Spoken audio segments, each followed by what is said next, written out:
weekend. Yeah. All on Taros. Yeah, it was destruction. But we're not in South America. We're over here in Southeast Asia, despite what Duke accidentally said at the end of the last block. And here we go. It's Himwy versus Keith, and Keith on the Jayun with the heavy and popsicle stick. Yeah. Oh man, it's the one skin I didn't get. I'm still salty. It is so fuego. But no, we got ourselves some good gameplay to start. I mean, you know I love Greatsword. Yes. So I'm already having a great time here. And Greatsword's finally in like a nice little state, I think, where like a lot of the problems have been addressed, especially with dash landing being a thing, and everybody like, oh no, my combos, and it's like, actually, we figured it out, guys, and now people are like, okay, Greatsword, this might be the weapon to play going into this weekend. Nice job with the recovery. And Greatsword's like been this, for most players, this weird weapon where they're like kind of secondarying, and they're just kind of like, I'm trying to keep it ready in case I believe in it, right? They're like, I'm ready in case it's something to believe in, but not really any true Greatsword mains going crazy, I feel like. I feel similarly to you. I mean, Hughes, of course, was like, yeah, you know, I think Greatsword is cool, but there's no way I'm going to play it on LAN. And so then, like, we didn't really get kind of that arbiter, if you will, of Greatsword in kind of the top level of play. But here, we do have Keith trying to hold it down with the weapon, arguably looking really good. I think it's been really interesting for me to observe just how the weapon has changed with the addition of dash landing, because it already can kind of feel like people are running away from you and they refuse to land on you because the weapon's so good at covering landings, right?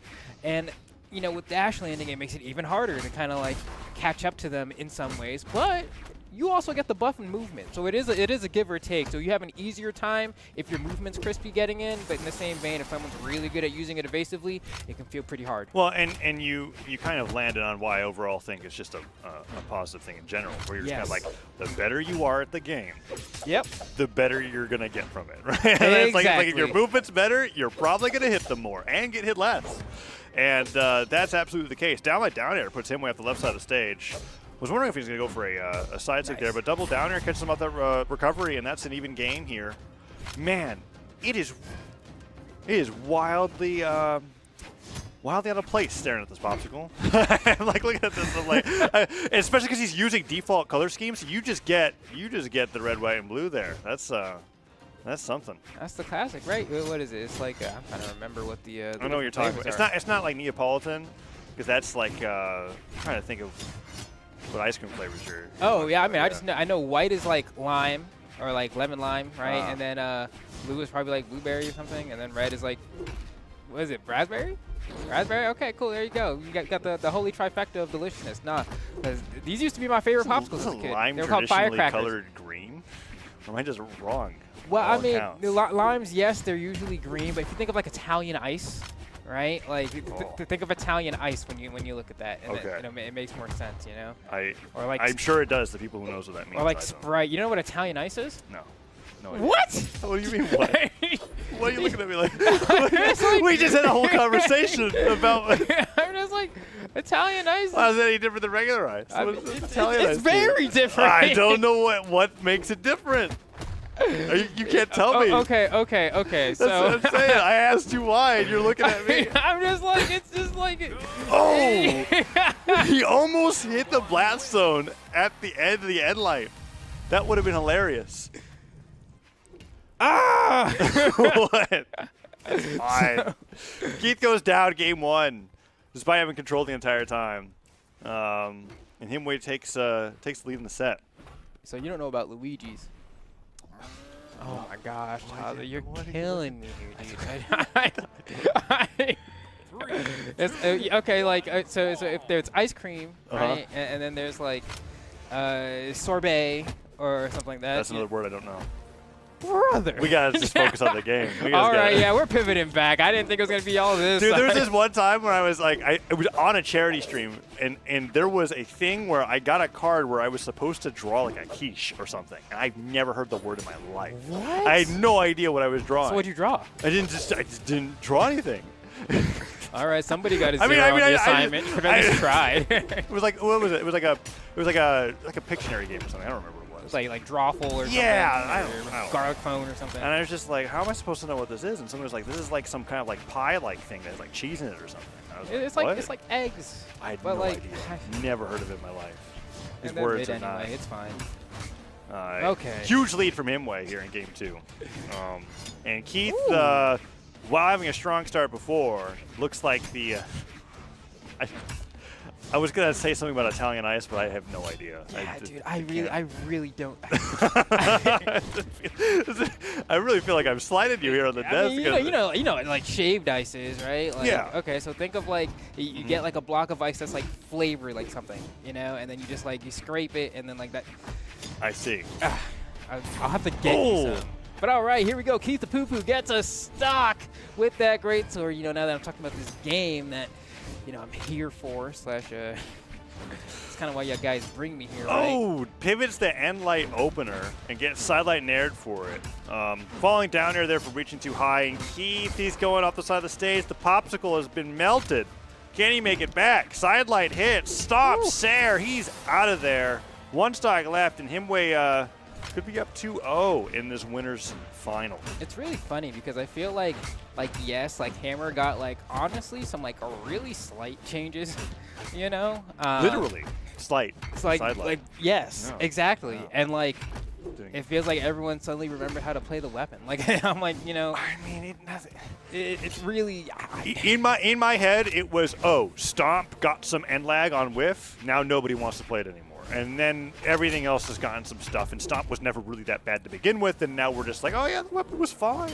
Oh, unless gets and Keith is just kind of like, now I'll show off my dash landing. You gotta have a great sword stock. It's the only way. Get 2 reads and win. Yeah, you need 2 solid reads. He misses the first one. Himwy picks up the axe. I think down like you guessed wrong. No, he's got a little bit more life. Did he get back on stage? You grab his cancel side stick like a madman? I would. He has enough hops on it that he goes right over the lip. Oh, you're talking about the side stick on greatsword? Yeah. Oh no! Landing dare, didn't get punished for it. Down sig, sends him flying. That's the heartbreaker. Is that like what, Terrace down sig? No, greatsword down air. Oh. Is that like a lot of times it is. If it connects, it's good when it lands. Sometimes because you could go straight into bridge finisher. Like I feel like usually the answer is you go for Enlight bridge, right? Just because it's the only one that's like you get nothing guaranteed, but Enlight bridge I think is like 1 dodge window or something like that. So usually if you just go for it, you almost always get it on most people. But the like actual down air itself does like no damage because you're getting the grounded version, right? And so like when you whiff it like that, it feels like the risk reward wasn't worth. I mean, he even hit it there and he just got stomped for it. Yeah. You know, it's like Most of the time, what greatsword players are looking for is they're looking for that pop-up before it gets in the ground. So you see like those rising dares or what have you. But yeah, it is an interesting. It's interesting when you bring that up because I failed to consider the damage that you're missing on the landing animation. That time, however, gets the sidelight finisher off of it. That's when it's sick. And then down air for edge guards here. Oh, doesn't even need it. You can't punish some things, or I won't say you can't punish some things, but some things you can only punish with a grounded down air, and you have to pick which side it's going to hit on. It's like just like a thin hitbox, and so if you guess wrong, you get the grounded lag, and then you just eat crap for it. Yeah, and particularly awful when you're fighting Taros, right? Very bad. The one move he's gonna hit is probably gonna hurt really bad. Keith had some nice dash land movement where he like did a pivot dash landed to jumping nair. And he's actually playing really well around the Apocalypse side platform this game. Himwy stopping with, I think, the last 3 moves that have hit him in Endlight. That's all he's really been able to get. Keith, nice down air there. Didn't pop up anything crazy. Oh, and no dodge read there. I like what he was thinking. Yeah, it can be a little awkward there because sometimes you go for that Endlight bridge and then like it hits at the very tail end and you think you didn't hit them or you didn't get their dodge and you get kind of flashbanged for a second because you're like, I don't really know what to do with my offense right now. Nice scoop, goes for that nair. Keith does recovery out of the way of that ground pound. Okay, I mean, this is a really huge change of pace here, where I'm kind of wondering what happened with Himwy because Ooh. I don't know. Keith's about to be up 3 stocks to 1. Yeah, I'm waiting for Keith. Keith needs this. Wow, that sent on stage, which is like a pretty good break for Keith here. D-Light recovery. Okay, I was about to like I don't even question think the it was decision. like true with how he comboed that there. It just ended up being like it was like, okay, I'll let him have it. It did take a while, right? Yeah. It's like between you pressing that recovery and not, but then like honestly, D-Light recovery is so like generous. Yeah, that's the word I was looking for. It's like you really can just kind of take your time with it. Yeah, that'll happen. That's part of fighting Teros with Greatsword. If you can stay perfectly stacked with Teros, you can kind of avoid it. You know, like how like in MMOs they have like those area of effect things that like tells you where the yeah. You're like if you stand perfectly in the center, you won't get hit. Like everyone playing Lost Ark for like that month. For exactly 2 months. Yeah. Oh man. I had fun. It was a novel experience. A lot of those cutscenes. JV3 coming in here for game 3. We're going up. It's 2-1 for in favor of Himwy still, despite the dominant game from Keith. And Himwy is going to have 2 counter picks and an opportunity to switch off Teros if he doesn't feel like that's the answer. But I do think he's just going to get away from Apocalypse and unless Keith could show me something else, this feels like it's a 3-1 coming through here. I don't know. Yeah, well, what's interesting to me is that actually that Keith opts to go for the defense stance, which like on JN. Yeah, it's not a bad. It might just literally be Teros countermeasures. Like, that's true. But like, what would be the stance that you think is usually preferred? Usually, I always go force, just because every individual hit that you do with your strings benefits from that, right? Right, so, like, and since Greatsword's naturally trying to hit 5 light hits before a strong hit, it adds up. And even when it comes to the finishers, you're not pressing the heavy attack button, you know? So like. Yeah, and openers and bridges, they don't scale and knockback in that way. Exactly. Okay, that does make sense. He's just opting for that survivability, and it's working out well. Nice end light finisher to recover. He catches him landing and not dodging. And that's a huge stock coming out from Keith, actually. I was having my doubts going into Game 4, but it looks like Keith's just warmed up on the Greatsword, and now Himwy's struggling, both on Hammer and on Axe. I actually like this game plan here from Keith, kind of side plats? Using the side plats. And honestly, I think as far as matchups go, that if I run into Hammer, I'm never sweating as Greatsword, personally. Interesting. If I get off stage, like, yeah, everyone sweats against Hammer off stage. You know, it's a completely different game we're talking about then. When I'm on the stage, it's like, what is it going to threaten me with that I can't stuff out? Yeah, and we're actually seeing, well, okay, neutral sig will catch him jumping, but the recovery is on the way back. And what we're seeing from Keith on the side plats, actually, is him, like, taking this lead and then just comfortably going to one platform. When Himwy gets underneath him to shark with nairs, he just dashes over to the other one. And Himwy is starting to get some hits in here and there, but Keith is returning with some damage himself every single time, and it's still 3 stocks to 2. It's adding up very quickly. Yeah, and I mean, at this point, Keith is like, goes for the greedy one. Says, I don't think you're going to die. Jump out of Stomp. Yeah. That's rough. He does get the nair afterwards, but dropping Stomp's air at that point could cost you quite a bit. And Himwy, I mean, D-Light recovery with that knockout? I don't think it would. D-Light neutral sig would unarmed. Let's see what he could do. Keith looking for something. Okay, well, D-Light and a lot of things would do it here. Yeah, that'll be it. D-Light recovery off the top. And Keith on the verge of bringing this to Game 5, and actually just looking like a completely different player, to be completely honest. Like, I'm looking at his movement, and I'm like, okay, well, what's Himwy gonna do? Okay, this is what I want Himwy to do. I think you just kind of go Axe only and forget the hammer is what I think. I feel like as far bro, make wish, down air again, make a wish, down air again. I mean, Keith is just.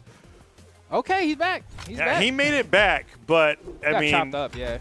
Stomp scoop, nicely done, and that spacing too. It had been it. That was 3 side light combos, like it was like side light nair, side light nair, side light side air, into 4 axe airs. Oh my god, what is Himwy doing? Himwy was getting mad that I was believing in Keith. I don't understand. Keith can't get anything started for a second. Oh, he's dropping Stomp's air though. He's a weapon. Oh, and he got that axe out. We already saw what that axe can do.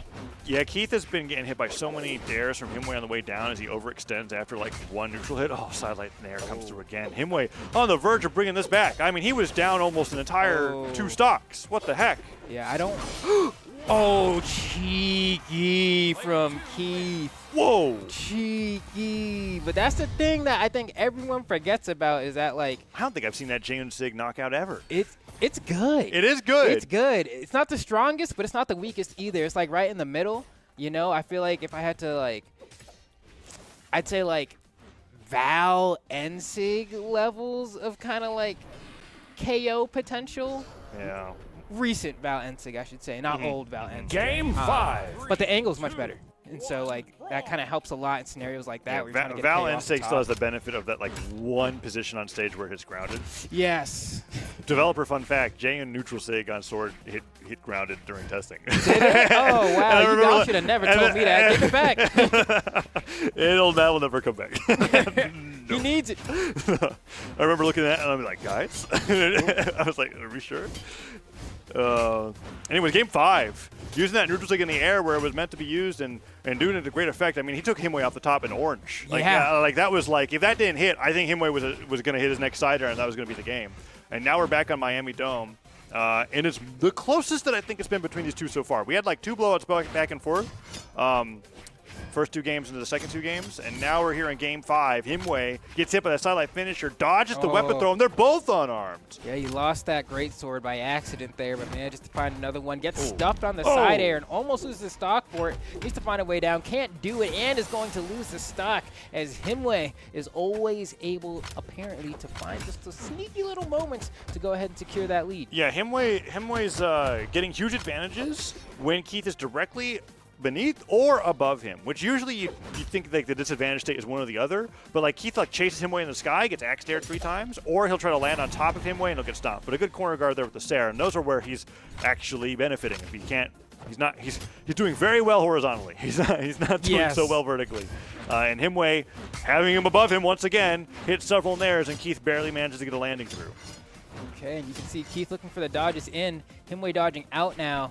And so it depends. Is Keith actually going to like go for a read on it, or is he just going to hold center? There's the read. Gets 5 hits. Falling side air actually sends Himwy off, and he goes for that side signature going for a jump read, and Himwy ducks right underneath it. But the damage has come through. Down Sig to get him off. Chases him all the way off to the side of the stage. That was...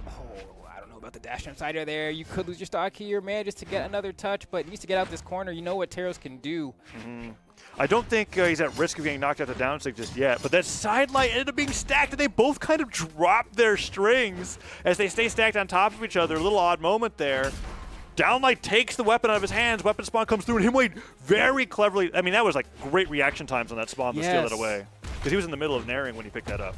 Ooh, just runs up with the unarmed side air.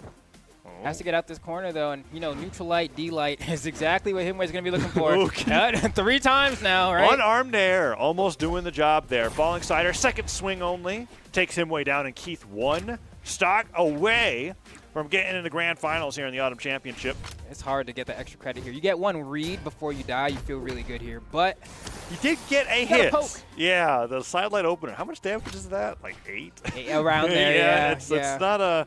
It's enough to technically be on the board, right? Like if we went to time right now, which isn't gonna happen. But no, it's like you just run away for 5 more minutes. I hit my greatsword sidelight.